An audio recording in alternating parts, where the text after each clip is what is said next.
என் அபூர்வமான அக்காவிற்கு. என் கனப்பொழுது செயலையும் செதுக்கிய சிற்பி அவள். என் வாழ்வின் இரு பெண்கள், என் கண்கள்.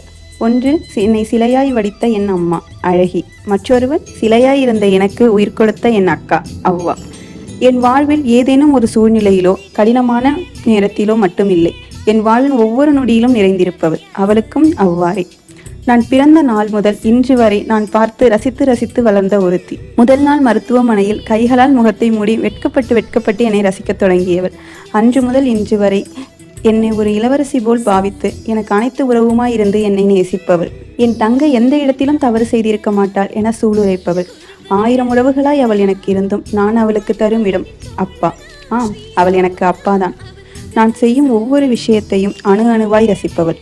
நானே முடியாது என்று கூறும் செயலை கூட உனக்கு வராமல் வேறு யாருக்கு வரும் என்று என்னை விட என்னை நம்புகிற 2 பேர், என் அழகு அம்மாவும் என் அக்காவும். வாழ்க்கையில் நான் எல்லாமே நல்லா போனா எப்படி? வாழ்க்கையில் ஒரு இடத்தில் நான் தேங்கிய பொழுது என்ன நடந்தால் என்ன, என் பிள்ளை சந்தோஷமாக இருந்தால் போதும், மற்றதை நான் பார்த்து கொள்கிறேன் என்று எனக்காக நின்றவள் அவள்தான் என் அப்பா. என் மீது எவ்வளவு நம்பிக்கை வைத்தாலும், எனக்காக எவ்வளவு செய்தாலும் ஒரு செயலை செய்து முடிக்க சொல்லி என்னை அழுத்தம் தராதவள்.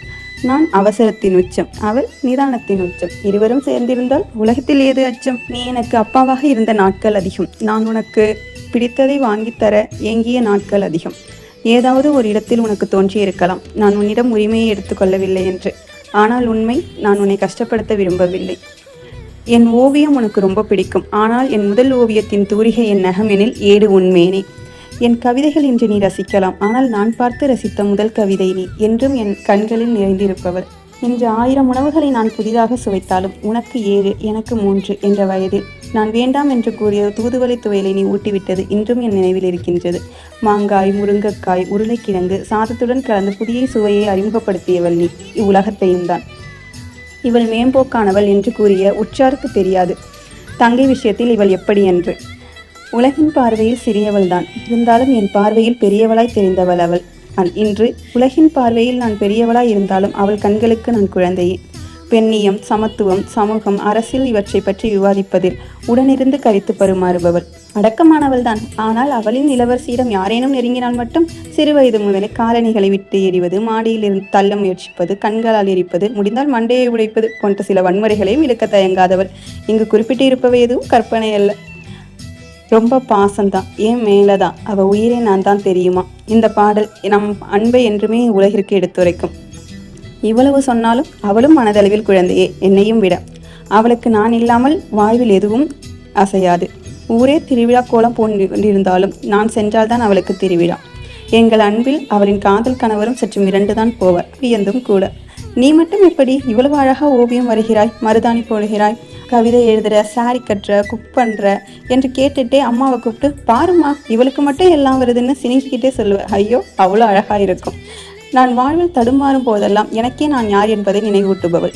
நீ இதையெல்லாம் செய்திருக்க, இந்த வேலையை செய்ய முடியாதா என பட்டியலிடுபவள்.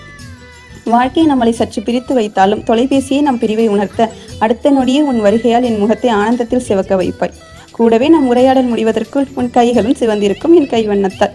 எவ்வளவு நேரம் உடன் இருந்தாலும் பிரியும் நேரம் ரணமே எனக்கு. மிகவும் ஆர்வமாக காத்து கொண்டிருக்கிறேன். நீ எனக்கு எல்லாம் கொடுத்தது போல நான் உனக்கும் உன் நகலுக்கும் அனைத்துமானவளாய் இருக்க. நீ உன் பழைய சந்தோஷமான தங்கையை தேடுவது எனக்கு தெரிகிறது. விரைவில் வருகிறேன். உனக்கு பிடித்த பழைய சந்தோஷமான தீபிகாவும் எனக்கு பிடித்த புதிய பரிமாணத்துடனும். உன் விருப்பம் நீ சொல்லாவிட்டாலும் எனக்கு தெரியும் உன் கண்களில். இதெல்லாம் தெரிந்ததால் தான் என்னவோ என் பெற்றோர் அவளுக்கு இட்ட பெயர் அபூர்வா. என் அம்மா அழகிற்கும் என் அக்காவிற்கும் உங்கள் செல்ல மகளின் மகளிர் தின நல்வாழ்த்துக்கள்.